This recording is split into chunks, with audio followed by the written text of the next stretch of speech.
बिस्मिल्लाहिर्रहमानिर्रहीम। अस्सलाम वालेकुम नाज़रीन। यकम जुलाई 2025 मंगल का दिन। एक तरफ तो पाकिस्तान की अफवाज की दहशतगर्दों के खिलाफ कार्रवाइयाँ जारी हैं और कुछ दहशतगर्दों को तो अफगानिस्तान में उनकी बिलों में घुसकर मारा जा रहा है और कुछ इंतहाई मतलूब दहशतगर्दों को जो पाकिस्तान की सरजमीन पर अपनी बिलों में घुसे हुए होती हैं, छुपे हुए होती हैं और मुख्तलिफ बड़े वाक़यात में मतलूब है पाकिस्तान की सरजमीन पर या को तबाही फैला चुके हैं और मजीद तबाही फैलाने की तैयारी कर रहे हैं। ऐसे दहशतगर्दों को इस वक्त हंट किया जा रहा है। अंतिम सीजन शुरू हो चुका है और ये सब कुछ इसलिए भी किया जा रहा है क्योंकि भारत ने इस वक्त अपनी प्रॉक्सीज फितनतुल हिंदुस्तान BLA और फितनतुल खवारिज TTP को एक्टिव किया, तो अब हमें भी एक्टिव होना पड़ेगा और इनका कलाकमा करना पड़ेगा। तो आज पाकिस्तान की फोर्सेज ने तबाही फेरी है और 2 इंतहाई मतलूब दहशतगर्द उड़ा दिए और इन दहशतगर्दों को उड़ाना मुहर्रम उल हराम की निस्बत से भी बहुत इंपॉर्टेंट है। इसके हवाले से मैंने कुछ इंटेलिजेंस मालूमात इकट्ठी की हैं। साथ ही साथ नाज़रीन इकराम, पाकिस्तानी ब्रिगेडियर्स का खुफिया मिशन पर बांग्लादेश जाना, इस वक्त ये क्या मामला है? और बांग्लादेश और पाकिस्तान और चाइना की डिफेंस कोऑपरेशन की तो बातें आपने पिछले दिनों में सुनी होंगी। यहाँ पर के भारतीय मीडिया ने कहा था कि चाइना जो है वो इंडिया के बॉर्डर के ऊपर बांग्लादेश को एयरबेस बना के दे रहा है और पाकिस्तान उसका कॉन्ट्रैक्ट लेगा और पाकिस्तान की JF-17 बाहर से भी उड़ के इंडिया पे अब हमला करेंगे। ये बातें हमने ये मीडिया कर चुका है। तो पाकिस्तानी ब्रिगेडियर्स के खुफिया मिशन पर ढाका जाने की स्टोरी क्या है और ढाका में मसरूफियात क्या हैं, ये सारी डिटेल्स आपके सामने रखता हूँ। सबसे पहले नाज़रीन इकराम, मैं आपको ये बता दूं कि इस वक्त लगातार चाहे BLA की जो दहशतगर्द हैं वो या TTP वो एक्टिव भी होने की कोशिश कर रही हैं, फोर्सेस पर हमले भी हो रहे हैं, फोर्सेस के खिलाफ कार्रवाइयाँ भी हो रही हैं और ये इसलिए भी होती है कि जब आप इन्हें हंट करती है ना तो इन्हें पता होता है कि भाई बचना नहीं, कोई नहीं, ठोके जाना। तो फिर ये तितर बितर भी होती है और उस फ्रस्ट्रेशन के अंदर जैसे चिराग बुझने से पहले टिमटिमाता है, ये अपनी दहशतगर्दी की कार्रवाइयाँ तेज कर देती है। और वैसे भी भारत को जो हजीमत का सामना करना पड़ा, उस खफगी को मिटाने के लिए भारत अपनी प्रॉक्सीज को आगे कर रहा है। फुतवा अब आगे आवे से रहा, कुछ अरसा लगेगा उसे तैयारी में, आएगा सही, बाहर करेगा, ये नहीं है कि बाहर नहीं करेगा, दोबारा से वो की खाएगा। अल्लाह की मदद और नुसरत की वजह से वो एक अलग बात है। अब नाज़रीन इकराम, एक चीज़ तो ये हुई है कि बाजवर में एक बहुत बड़ी कामयाबी हासिल हुई है और कुछ अननोन लोग आए बाजवर में और उन्होंने एक्सप्लोजिव डिवाइस जो है वो एक पुलिस की चौकी के करीब जो IED है, माइन है बारूद की, वो भी छा दी हुई थी। अब यहाँ पर एक बहुत बड़ा सानिया हो सकता था और इसमें टारगेट जो है वो पाकिस्तान की सिक्योरिटी नाफिज करने वाले इदारे पाकिस्तान की जो फ्रंट लाइन पे हमारी पुलिस है और KP पुलिस को तो दहशतगर्दी के खिलाफ भी फ्रंट लाइन पे आना पड़ता है, तो वो निशाना था। लेकिन इंटेलिजेंस की मालूमात थी और बर वक्त कार्रवाई की गई और ये जो खर पुलिस पोस्ट है बाजवड़ भी, वहाँ पर इसे सक्सेसफुली डिफ्यूज किया गया है। ये मैं आपको बताऊं सबसे पहले तो। इसके साथ ही साथ एक ज्वाइंट सिक्योरिटी ऑपरेशन किया गया है बन्नू खैबर पख्तूनख्वा में और ये ज्वाइंट ऑपरेशन था पाकिस्तान की सिक्योरिटी फोर्सेस की तरफ से, पाकिस्तान की जितने सिक्योरिटी एजेंसीज हम सब का इस पर रोल था। ये इस तरह के ऑपरेशंस भी होता है कि इंटेलिजेंस की मालूमात के लिए आपकी इंटेलिजेंस एजेंसी होती है, ग्राउंड सपोर्ट के लिए आपका CTD का जो महकमा है या जो मकामी पुलिस है, फिर अफसर रेंजर्स और पुलिस और स्पेसिफिकली इस तरह के हाई वैल्यू टारगेट्स को जब ठोकना हो तो फिर SSG कमांडोज जो हैं वो भी मैदान में होते हैं या फिर इवन रेंजर्स का जो एलीट ग्रुप है वो भी आप कह लें कि रेंजर्स भी जैसे जो उनके कमांडोज हैं। अब यहाँ पर जो रिलीज डिटेल्स है नाज़रीन इकराम वो ये है कि पुलिस और काउंटर टेररिज्म डिपार्टमेंट जो है उसने एक रेड जो है वो लॉन्च की। एक टेररिस्ट हाइड आउट था बन्नू के अंदर डोमल एरिया में और बहुत ही शदीद किस्म का फायरिंग का तबादला हुआ वहां पर और क्लैश जो है वो 20 मिनट तक जारी रहा, जिसमें 2 दहशतगर्द जो है वो एलिमिनेट किए गए।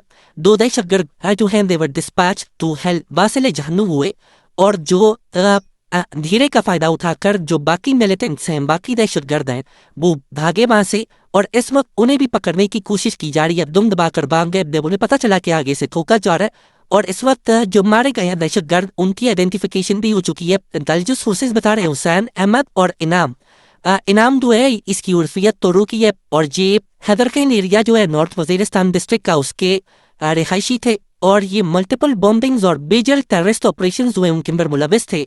और इस हाइड आउट के अंदर मैं आपको ये बता दूं कि सिक्योरिटी फोर्सेज जो है उन्होंने क्लैशनकोफ राइफल्स 2 क्लैशनकोफ राइफल्स, 4 हैंड ग्रेनेड्स, 6 मैगजीनें जिनमें 150 राउंड से एमिनेशंस के और 2 अदद जो होते हैं आपके मोबाइल फोन्स वो पुलिस ने यहाँ पर बाजियाब किए। और मैंने आपको बताया ना कि इस वक्त कार्रवाइयाँ पाकिस्तान की सिक्योरिटी फोर्सेज जो है उनकी तरफ से जा रही हैं।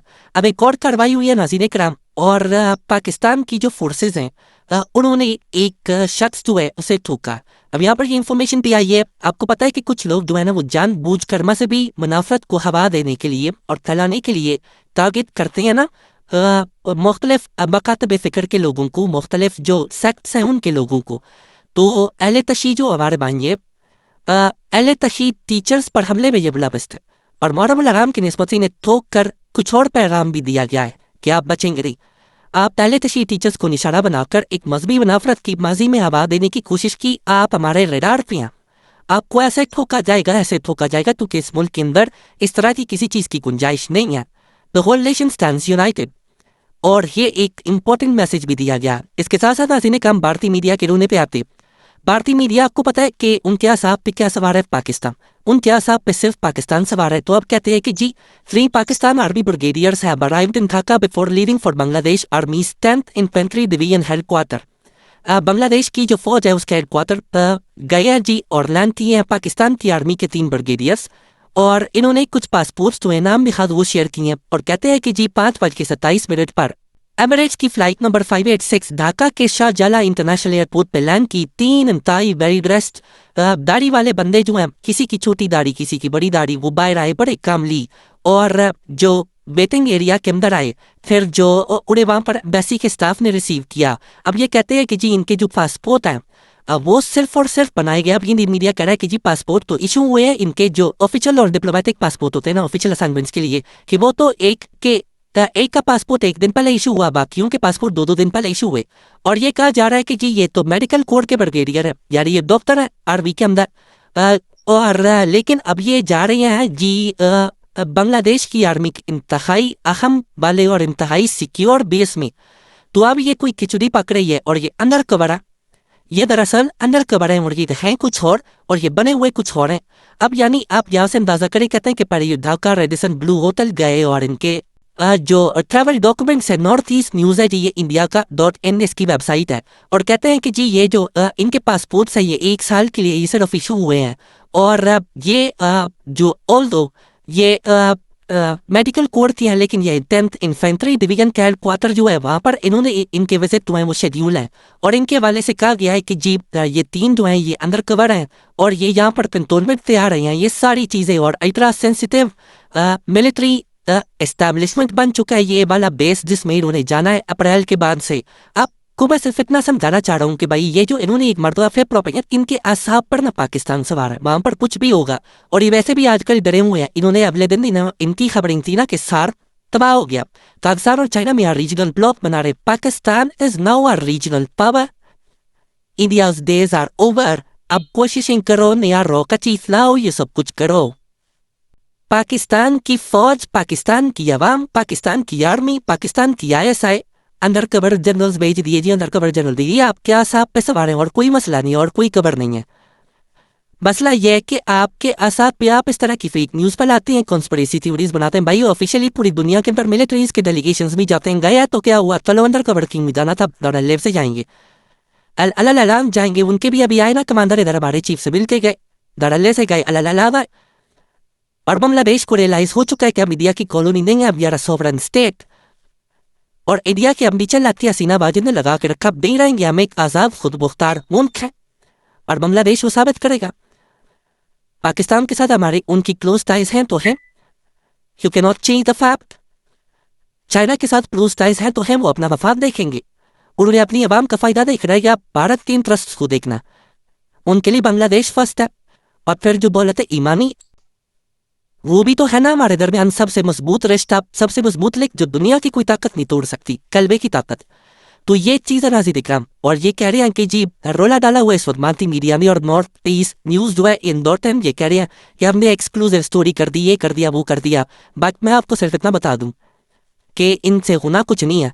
ये बेचारे सिर्फ और सिर्फ इस तरह की कॉन्स्पिरेसीज कर सकते हैं क्योंकि दे आर वरिड। कभी कहते हैं कि हमने LOC के ऊपर पाकिस्तान का हैंडलर पकड़ लिया, ये इन्फिल्ट्रेशन करवाता था, ये दहशतगर्द अंदर भेजता है, ये हो गया, वो हो गया। इनका कोई यूट्यूबर ये अपनी पकड़ लें जी, उसने सेंसिटिव इन्फॉर्मेशन पाकिस्तान को दे दी। बंदा पूछे तुम्हारी ट्रैवल यूट्यूबर के पास सेंसिटिव इन्फॉर्मेशन आई कहाँ से? पहले तो तुम अपनी एजेंसियां जो है ना उन्हें पकड़ के छितर मारो। कोई ट्रैवल यूट्यूबर का सेंसिटिव इन्फॉर्मेशन से क्या ताल्लुक? यहाँ पे अब सड़क पे गुजरता पाकिस्तान का बंदा नए से पकड़ लूँ कि इसने इंतहाई हसास मालूमात रो को दे दी। भाई उसके पास आई कहाँ से? वो कोई अफसर है, मतलब दे आर जस्ट, मैं समझता हूँ जोकर्स हैं ये, और ये कॉन्स्पिरेसी थ्योरीज बैठ के बनाते हैं टीआरपी के लिए, और भारत की आवाम जो अनबाप है मोदी के, उन्हें ये पागल बनाते हैं और कुछ नहीं। अल्लाह ने ये बात पाकिस्तान जिंदाबाद।